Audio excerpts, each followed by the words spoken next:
Today, we'll learn how to turn off the sound on your Nintendo Switch. Whether you're in a quiet place or just want to play without audio, here's how to do it quickly and easily.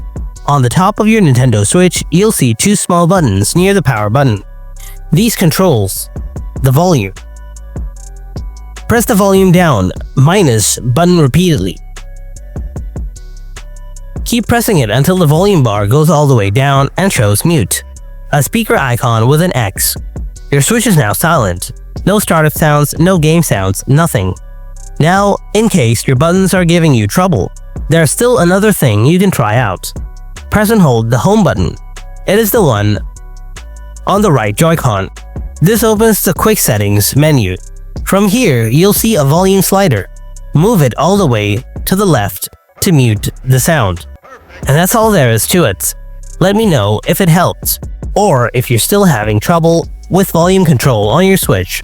Drop a comment below and I'll be happy to assist.